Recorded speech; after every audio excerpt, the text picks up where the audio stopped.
News 18 prime নিয়ে আমি রুমেলা রয়েছি আপনাদের সঙ্গে। জলপাইগুড়িতে মমতা বন্দ্যোপাধ্যায় দুদিনের সফরে গতকালই উত্তরবঙ্গে মুখ্যমন্ত্রী কলকাতা হাইকোর্টে সার্কিট বেঞ্চের স্থায়ী ভবনের উদ্বোধন, সেই ছবি আপনাদের দেখাচ্ছি। জলপাইগুড়িতে মমতা বন্দ্যোপাধ্যায়, কথা বলবো পার্থ, প্রতিনিধি রয়েছেন সঙ্গে। পার্থ, একেবারে দেখো, বহু প্রতীক্ষিত সেই জলপাইগুড়ি সার্কিট বেঞ্চের স্থায়ী ভবনের কিন্তু আজ উদ্বোধন।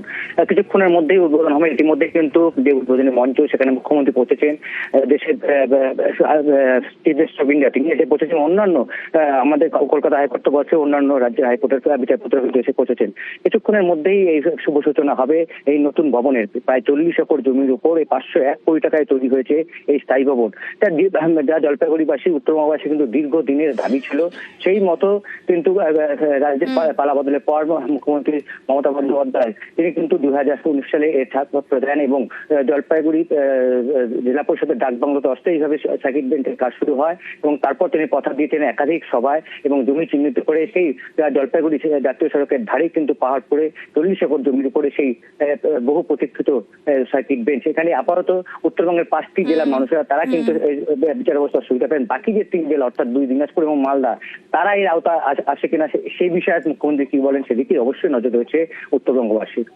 বেশ পার্থ, তুমি নজর রাখো। আবারও তোমার সঙ্গে যোগাযোগ করছি। এই মুহূর্তে শান্তনু আমাদের অপর প্রতিনিধি রয়েছেন সঙ্গে। শান্তনু, আগেই কিন্তু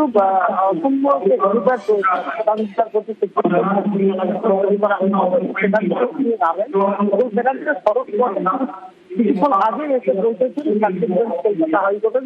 জলপাইগুড়ির নতুন ভবনে, সেই ভবনে কিছুক্ষণ পরে তিনি উদ্বোধন করবেন। ইতিমধ্যে তিনি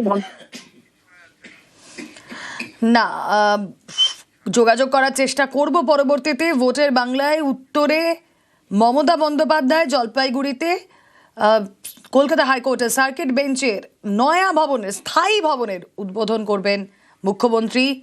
কলকাতা হাইকোর্টের সার্কিট বেঞ্চের স্থায়ী ভবনের উদ্বোধন জলপাইগুড়িতে মমতা বন্দ্যোপাধ্যায়, যে ছবি আপনারা দেখছেন এই মুহূর্তে।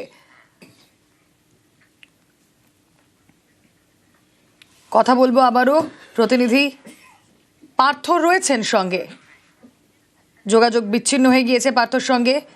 প্রতি মুহূর্তের ছবি আপনাদেরকে দেখাচ্ছি। উত্তরবঙ্গের দুদিনের সফর এবং দুদিনের সফরে আমরা গতকাল দেখেছিলাম মহাকাল মহাতীর্থের শিলান্যাস করেছেন মাটিগাড়ায় মুখ্যমন্ত্রী মমতা বন্দ্যোপাধ্যায়। আজ কলকাতা হাইকোর্টে স্থায়ী সার্কিট বেঞ্চের যে ভবন, স্থায়ী ভবন, তার উদ্বোধনে মুখ্যমন্ত্রী। Supreme Court of India, we welcome His Lordship and thank him for sparing the time to be witness to a momentous event about to be etched in perpetuity in the legal history of the state. May I now say a few words in honor of the Honorable Mr. Justice Dipankar Datta.